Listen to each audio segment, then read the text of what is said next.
அன்பு நண்பர்களே, அனைவருக்கும் அன்னை சமையல் உமாவின் அன்பான வணக்கங்கள். இன்னைக்கு அன்னை சமையலில் பார்க்க போகிறது தேங்காய் பால் சாதம். ரொம்பவே சுலபமாக செய்யக்கூடியது. வாங்க எப்படி செய்கிறதுன்னு பார்க்கலாம். குக்கரில் தேவையான அளவு எண்ணெய், 2 பிரியாணி இலை, 3 பட்டை, 2 லவங்கம், 2 ஏலக்காய், 1 டீஸ்பூன் சோம்பு,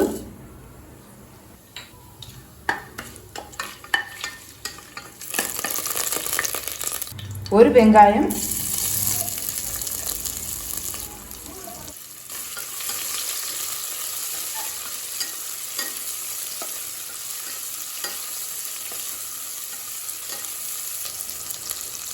கொஞ்சம் முந்திரி நீங்கள் விருப்பப்பட்டால் சேர்த்துக்கலாம்.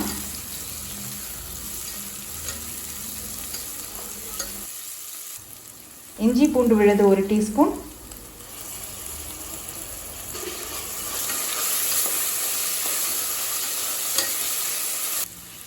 நாலு பச்சை மிளகாய், கொஞ்சம் புதினா. நம்ம காரத்துக்கு வேறு எதுவும் சேர்க்க போகிறது இல்லைங்க, அதனால் 4 பச்சை மிளகாய் நான் போட்டிருக்கேன்.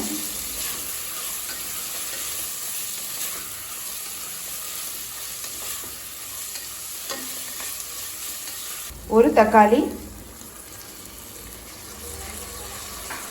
தக்காளி நீங்கள் விருப்பப்பட்டால் சேர்த்துக்கலாம், இல்லைனா வேண்டாம்.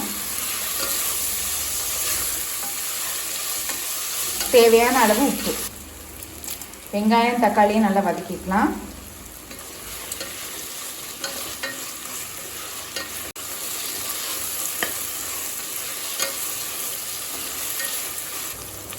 அடுத்தது 1.5 கப் தேங்காய் பால் சேர்த்துக்கலாங்க.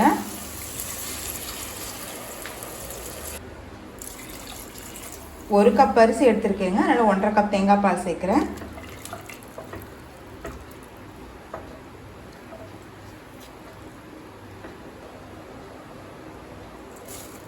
பாஸ்மதி அரிசி 20 நிமிஷம் ஊற வச்சு சேர்த்துக்கலாம். நான் பாஸ்மதி அரிசி எடுத்திருக்கேன், நீங்கள் விருப்பப்பட்டீங்கன்னா எந்த அரிசி வேணால் எடுத்துக்கலாம். கொஞ்சம் புதினா,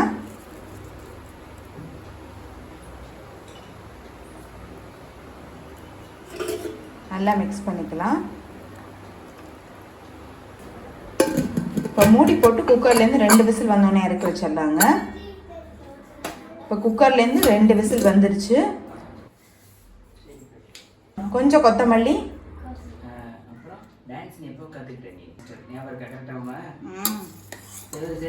அரிசியோட அது மாதிரி மெதுவாக கலரிக்கோங்க. இப்போ தேங்காய் பால் சாதம் ரெடி ஆகிடுச்சு, சர்வ் பண்ணிடலாம். சுவையான தேங்காய் பால் சாதம் ரெடி ஆகிடுச்சு. ரெசிபியை ட்ரை பண்ணி பாருங்கள், கண்டிப்பாக உங்களுக்கே பிடிக்கும். ரெசிபி பிடிச்சிருந்ததுன்னா வீடியோவை லைக் பண்ணுங்கள், கமெண்ட் பண்ணுங்கள், ஷேர் பண்ணுங்கள். இது வரைக்கும் அன்னை சமையல் சேனலை சப்ஸ்கிரைப் பண்ணாதவங்க மறக்காமல் சப்ஸ்கிரைப் பண்ணுங்கள். தேங்க்யூ.